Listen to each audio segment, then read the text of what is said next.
에덴 동산 밖에도 하나님이 계신다. 와, 에덴 동산에만 하나님이 계신 줄 알았는데 아담과 하와가 죄를 짓고 나서 그들이 쫓겨날 때에 에덴 동산 밖에도 하나님이 계십니다. 오늘은 중요한 메시지 3가지를 나눌 거예요.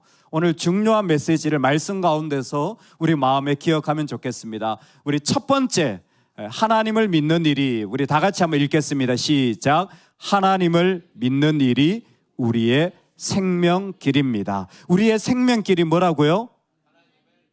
내가 마음대로 하는 거? 내가 원하는 거 가지는 거? 아니요. 하나님을 믿는 일이 우리의 생명길입니다. 첫 번째로 알아야 될 것이 무엇이냐면 이같이 하나님이 그 사람을 쫓아내시고 라고 했습니다. 사실 왜 하나님이 그들을 쫓아내시냐면 이 사람이 선악을 아는 일에 우리 중 하나같이 되었으니 라는 일이 일어났기 때문입니다. 자, 여기에서 선악을 아는 일이 무엇인가? 선악을 알게 하는 나무의 열매를 먹었는데 선악을 알게 하는 것이 무엇이냐? 그게 뭐냐면 내가 알게 되는 거예요. 조금 더 유식하게 말하면 내 머리에 뭔가 지식이 쌓이는 거예요. 조금 더 고급스럽게 말하면 내가 판단할 수 있게 되어지는 거예요. 그게 바로 선악을 아는 일이에요. 그런데 사실은 선악을 알게 되어진 사람들에게 일어나는 일이 뭐냐면 내가 아는 것으로 판단하기 시작해요. 아니요. 우리는 아는 것이 아니라 믿는 것으로 살아가야 되는 사람입니다. 여러분 잘 기억하셔야 돼요. 내가 아는 것이 많아질 수 있어요. 내가 아는 것이 그 가운데 늘어날 수 있습니다. 그런데 우리에게 중요한 것은 이게 맞아, 이게 옳아 라고 할 수도 있지만 그게 아니라 하나님을 믿는 일이 바로 우리가 살아가는 생명길이라는 거예요. 근데 선악을 알게 하는 나무의 열매를 먹고부터 사람에게 일어나는 일이 뭔지 아세요? 저거 봐, 잘못됐잖아, 저건 틀렸어, 저건 옳지 않아. 사람이 판단하며 자꾸만 무엇인가를 자기가 결정하게 되면서 여러분, 사람이 제일 많이 하는 생각이 뭐냐면 내 말이 맞는데, 내 생각이 맞는데 라는 거예요. 이게 선악을 알게 하는 나무의 열매를 먹은 후손들의 모습입니다. 내 말이 맞아. 친구하고 얘기해도 내 말이 맞아. 부부끼리 얘기해도 내 말이 맞아. 여기에 뭐가 빠졌어요? 믿는 일이 빠진 거예요. 거기에 하나님을 믿는 일, 그 사람을 믿는 일이 빠지니까 인간은 점점 더 추악한 모습으로 바꿔가는 거예요. 생명길은 아는 길이 아니라 믿는 길입니다. 다시 한번, 우리의 생명길은 내가 맞아, 내가 옳아 라는 것이 아니라 믿는 길입니다. 10년이 지나도 100년이 지나도 우리가 아는 것은 계속 바뀌어요. 1000년이 지나면 더 많이 바뀌어요. 근데 믿는 건 안 바뀌어요. 그때도 믿는 것으로 구원받고 그때도 믿는 것으로 이 세상이 새로워지는 것입니다. 그래서 잠언에 여호와를 경외함이 지식의 근본이다. 원래 아는 건 하나님 영역이었어요. 근데 선악을 알게 하는 나무의 열매를 먹으면서부터 내가 맞아, 내가 옳아 라는 생각이 들어가면서 하나님을 믿는 것이 중요해지지 않았어요. 그런데 잠언서를 통하여서 하나님 다시 말씀해 주는 거예요. 하나님을 믿는 게 진짜 중요한 생명의 길이다. 여러분, 우리가 아는 건 얼마든지 흔들리고 또 달라질 수 있어요. 근데 그때 믿음이 있으면 그 사람은 흔들리지 않습니다. 그 사람은 하나님을 향하여 믿음을 가지고 있으면 그 삶의 자리에서 생명을 누려나가는 자가 돼요. 내 뜻대로 안 되고 내가 옳은데 그게 내가 분명히 맞는데 왜 그렇게 안 되지? 아니요. 그렇더라도 나는 하나님을 믿는 사람이 되기를 축복합니다. 두 번째, 우리가 생명길은 믿는 일이라고 했는데 아담과 하와가 에덴 동산에서 쫓겨나면서 일어나는 일이에요. 두 번째, 다 같이 읽겠습니다. 시작. 사단은 죄를 책임지지 않습니다. 다시 한번 시작. 사단은 죄를 책임지지 않습니다. 여러분, 사단이요, 그 뱀이 아담과 하와에게 이 선악을 알게 하는 나무의 열매를 먹으면 어떻게 된다 그랬죠? 어떻게 된다 그랬죠? 또 눈이 밝아진다고 또, 네, 맞아요. 예. 예. 우와. 알았어. 맞아요. 사단이 뭐라고 했냐면 이 열매를 먹으면 네가 하나님처럼 되리라. 여러분 성경 읽어보시면요, 그걸 먹었잖아요. 아담과 하와가 하나님처럼 됐나요? 안 됐나요? 안 된 거예요. 사단은 항상 달콤한 걸 주고 네가 더 행복해질 거야, 네가 더 좋아질 거야, 네가 더 멋져질 거야, 그리고는 죄를 짓게 만듭니다. 그리고는 책임지지 않아요. 처음부터 일어났던 일에 책임지지 않는다는 게 뭐예요? 내 영혼을 건져내지 못해요. 이 일이 이루어지면 너 정말 잘 되는 사람이 될 거야, 네가 이만큼 되면 너 정말 성공한 사람이야, 이런 모습이 이루어지면 정말 행복한 일이 일어날 거야. 사단은 자꾸만 이렇게 유혹하는데 책임지지 않아요. 죄를 짓는 것에 사단은 절대 책임지지 않습니다. 여러분, 우리가 하나님 앞에 살아갈 때에 분명히 기억해야 되는 것이 무엇이냐면 하나님은 우리 가운데서 죄를 계속 살아가지 못하도록 하시는 거예요. 하나님은 죄를 계속 살아가지 못하도록 하시는 거예요. 그래서 에덴 동산에서 쫓아내시는 거예요. 자, 23절인데요. 여러분 주의해서 한번 크게 23절, 24절 크게 한번 쫓아낸다는 말이 있는데 크게 한번 읽어봅시다. 시작. 23절부터 시작. 여호와 하나님이 에덴 동산에서 그를 내보내어 그의 근원이 된 땅을 갈게 하시니라. 이같이 하나님이 그 사람을 쫓아내시고 에덴 동산 동쪽에 그룹들과 두루도는 풀칼을 두어 생명나무의 길을 지키게 하시니라. 아멘. 하나님은 책임지세요. 하나님은 죄에 대해서 책임지세요. 그래서 어떻게 했냐면 쫓아내신 거예요. 왜냐하면 에덴 동산은 하나님의 거룩한 곳인데 죄가 있는 사람이 거룩한 곳에 있으면 죽어요. 그래서 그들을 살리기 위해 쫓아냅니다. 그리고 죄가 있는 모습으로 계속 살아가는 게 비참해요. 그래서 하나님이 그들을 쫓아내신 것은 참으로 놀랍게도 에덴 동산 동쪽의 그룹들과 두루도는 불칼을 두어 죄 있는 모습으로 계속 살지 않도록 그들을 에덴 동산 동쪽으로 쫓아내는 거죠.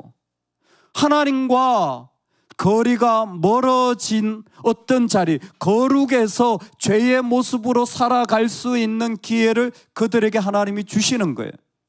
나중에 이스라엘 백성이 광야길을 갈 때 하나님으로부터 성막이라는 모형을 받게 됩니다. 자, 앞에 사진이 있죠?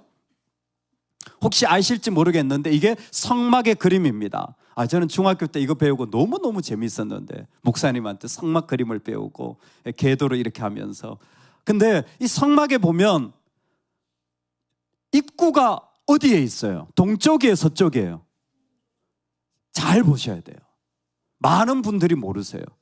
입구가 동쪽에 있습니다. 그러면 저 반대편 서쪽에는 뭐가 있죠?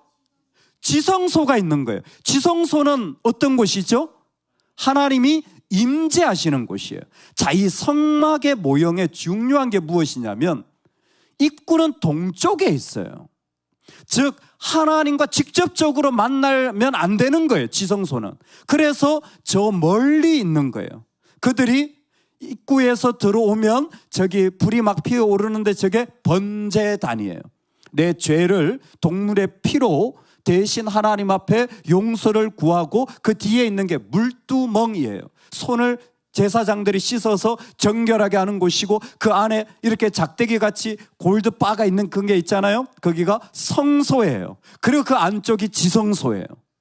하나님이 지금 무슨 얘기를 하시냐면, 나중에 아담과 하와가 아이를 낳아요. 혹시 그 아이의 이름을 아십니까? 아담과 하와가 아이를 낳았습니다. 첫 번째 아들 가인, 두 번째 아들 아벨, 세 번째 아들 셋, 세 번째니까 셋. 그래서 가인과 아벨과 셋인데, 가인에 의하여 아벨이 돌에 맞아 죽습니다. 그래서 하나님이 가인을 쫓아내요. 그럴 때 가인이 어디로 갈까요? 동쪽으로 갑니다. 동쪽으로 가요. 그건 하나님과 멀어지는 자리로 간다는 거예요. 죄인이 살 수 있는 방법이 무엇이냐면, 거룩하신 하나님으로부터 떨어져 있어야 돼요. 그래서 그 죄가 속해지기 전까지는 그들이 하나님께 나아갈 수가 없는 거예요. 지금 하나님은 죄인이 죄인의 모습으로라도 살 수 있는 길을 아담과 하와에게 허락해 주신 거예요. 이게 바로 성막에서 가지신 하나님의 모습이 그대로 표현된 거예요. 너희가 죄 지은 건 내가 알아. 그런다고 당장 죽어야 되지만 하나님은 죽이지 않으시고 그들이 살 수 있는 길을 열어주시는 거예요. 사단은 책임지지 않아요. 사단은 내 영혼이 죽든지 내 믿음이 없어지든지 내 자녀가 죽든지 사단은 신경 쓰지 않아요. 사단은 책임지지 않고 내가 옳아, 내가 맞아, 여기에만 마음을 가지게 하는 거예요. 근데 하나님은 죄가 있는 자도 살도록 책임져 주시는 거예요. 오늘 우리가 하나님에게서 멀어지는 모습, 이건 죄인이 가지는 오랜 방황의 이야기의 시작입니다. 하나님은 그래서 지금도 죄인을 찾으시는 거예요. 우리가 예수님을 믿는 이유가 뭘까요?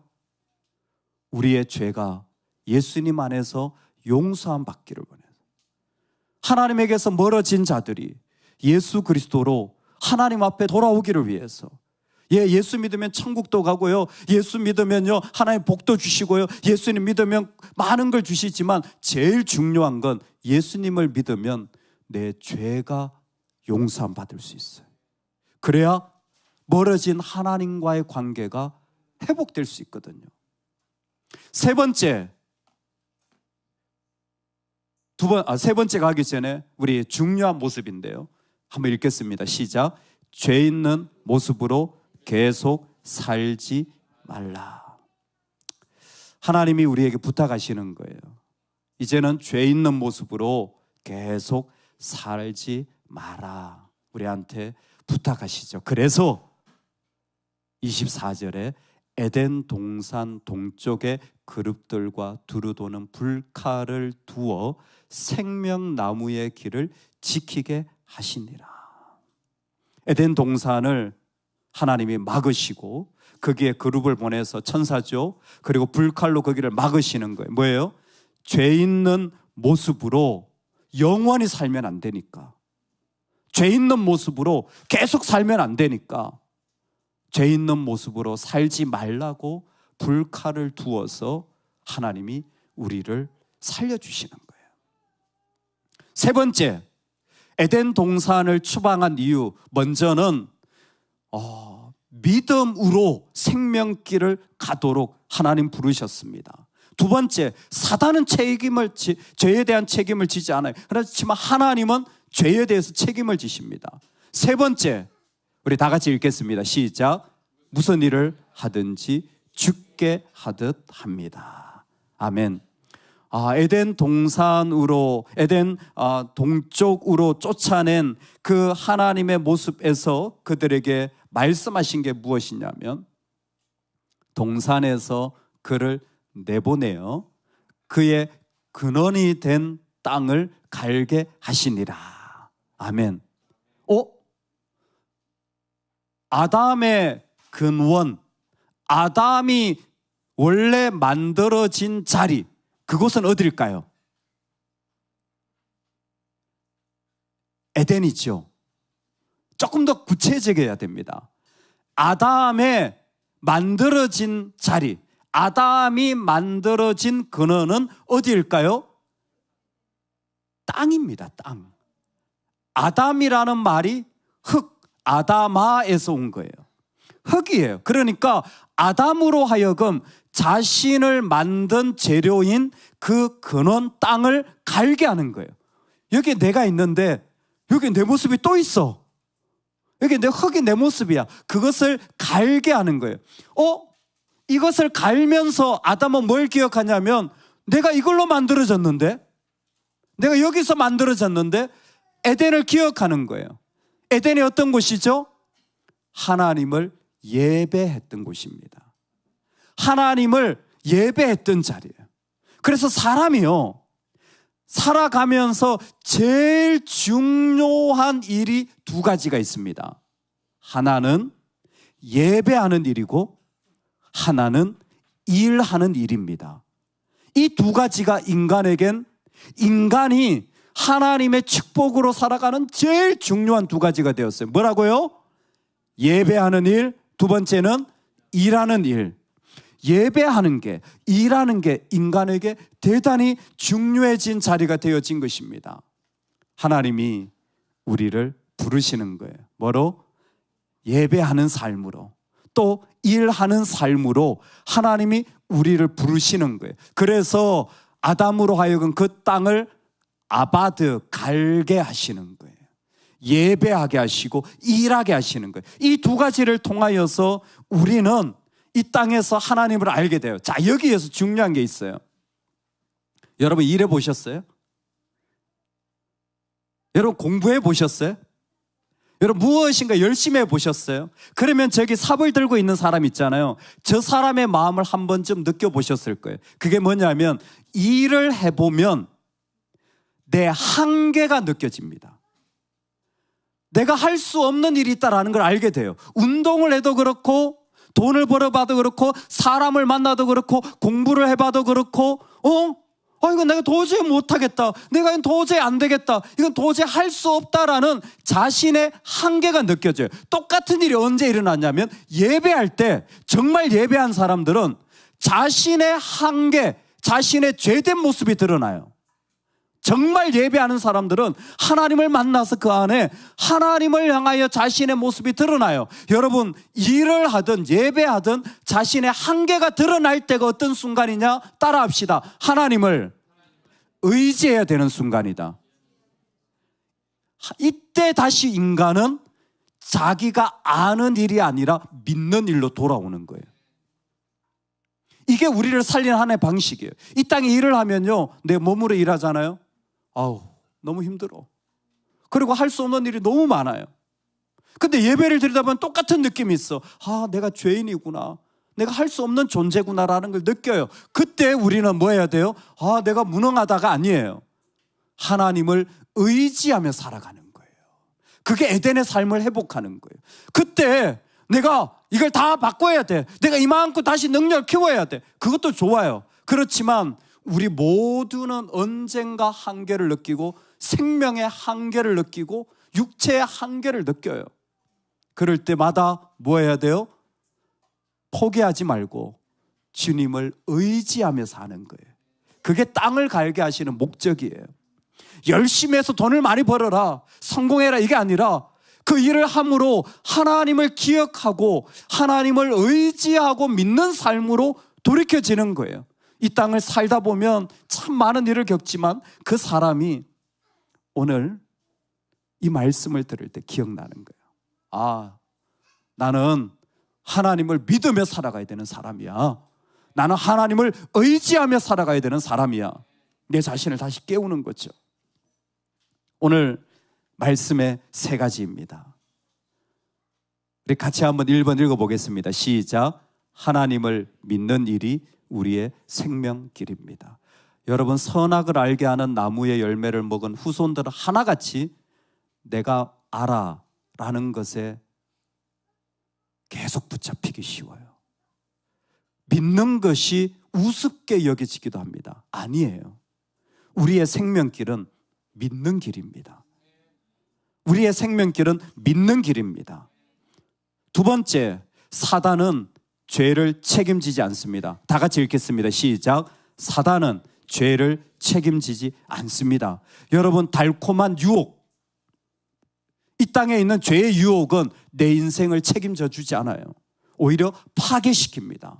그러나 하나님은 우리가 죄 가운데 있더라도 끝까지 우리를 책임져 주시는 분이십니다. 죄 있는 모습으로 계속 살지 마세요. 하나님 그것을 우리 안에서 막으시는 거예요. 우리 세 번째 마지막으로 우리 다 같이 한번 크게 읽겠습니다. 시작. 무슨 일을 하든지 주께 하듯 합니다. 아멘. 골로새 3장의 말씀인데요. 여러분, 그래서 우리가 이 땅에서 하나님이 우리에게 말씀하신 두 가지 부르심, 예배와 일함을 통하여 우리는 하나님을 의지하며 살아가는 인생으로 살아가는 삶, 저와 여러분의 삶이 되기를 소망합니다.